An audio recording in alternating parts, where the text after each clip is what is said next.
Wait for it!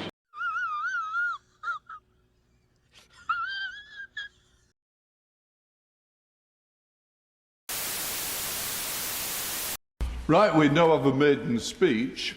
Can I first of all say and remind everyone there is no interruptions during this maiden speech. Anna Spencer.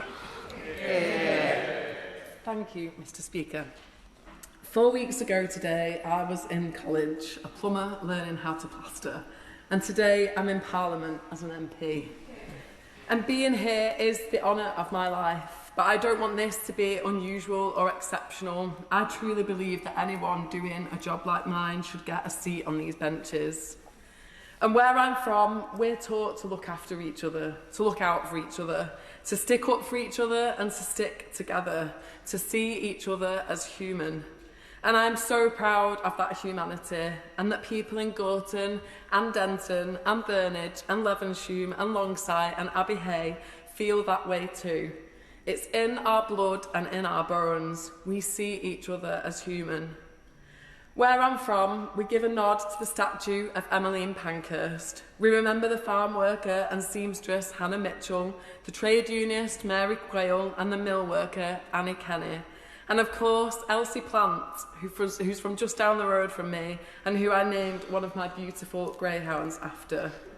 I think of these brilliant women a lot, and especially today as we debate International Women's Day.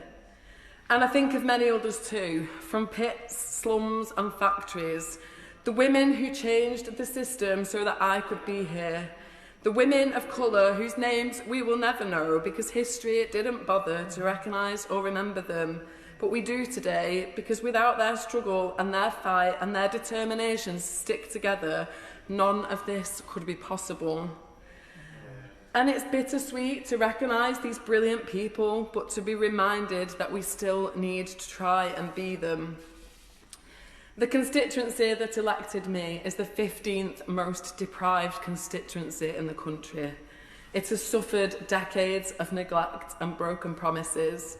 And we see this every day right in front of us. The litter, the fly tipping, the state of housing, the struggle for a job that you can build a life on, the filthy, polluted air and the reduced life chances, the sheer unfairness of it all. And my constituency has been hit hard by the ongoing cost of living crisis. And now none of this is fair, none of this is right, and none of it happens by accident. So I very much share my predecessor's strong commitment to tackling health inequalities and putting local people and all of our communities at the heart of decision making. That's how we begin to turn things around, to give people agency and a genuine chance of a better today and a better tomorrow. And to the girls who I saw photos of, who went to school on International Women's Day dressed as Hannah the plumber, in their overalls, spanners and trademark hair. To the 10-year-old boy at Hideout who rock climbed an incredibly high wall with me and who saw me suddenly become very terrified of how far up I was, and who said to me, "Don't ever give up, and if it's scary looking down, then just look at what's in front of you." To the women in my life who've had my back, who've fought for equality alongside me, and to the men that I work with, especially the lads on my plastering course who dealt with my newfound spotlight in the middle of our training very well. But those men who will suffer the effects of this unequal society through their mental health.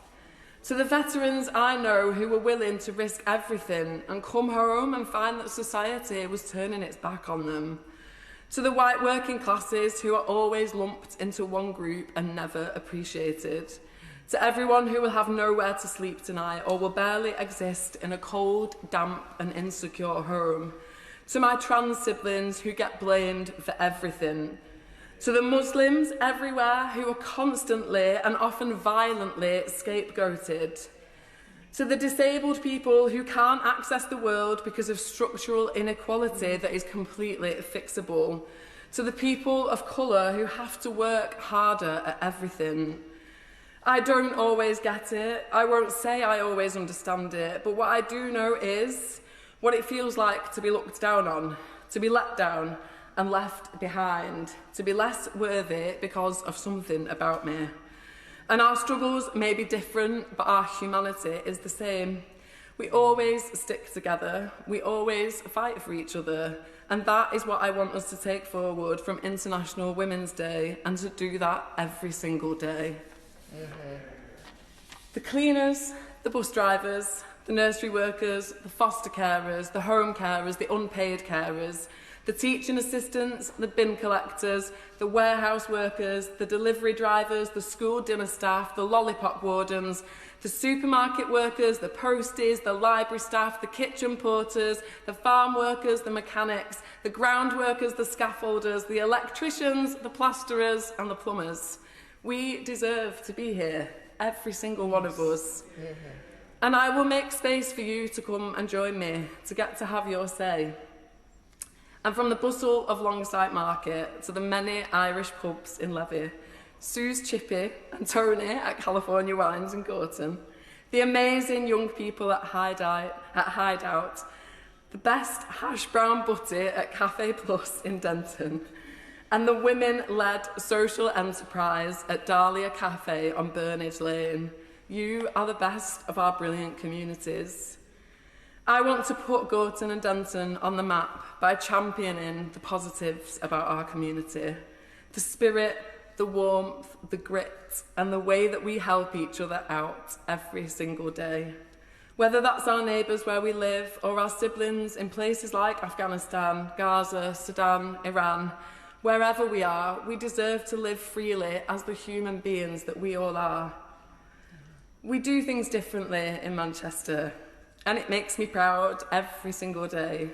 And now I want to make Abbey Hay, Levenshulme, Burnage, Longsight, Gorton and Denton proud of me. Thank you so much for putting your faith in this plumber and newly qualified plasterer. Together we can make hope normal again, and we will look after each other, whoever we are, because where I'm from, that is just what we do. Thank you. Can I just say, and at least you can cross the football political divide by being a Bolton Wanderers supporter. Melanie Ward. Thanks a lot for watching to the end of the video. If you'd like to help the channel out a bit more, then please check out some of our other content and hit various supportive buttons such as like and subscribe. Super thanks are also open, and there's a link to our Buy Me a Coffee page in the description of this video. If you want to go a step further, then hit the join button, and for only 99p you can enjoy exclusive perks like members only videos and early viewings, plus lots more, and you get to join the list of awesome people that you can see on your screen right now. As always, your contributions are much appreciated. Thanks again people, my left eye will be seeing you soon.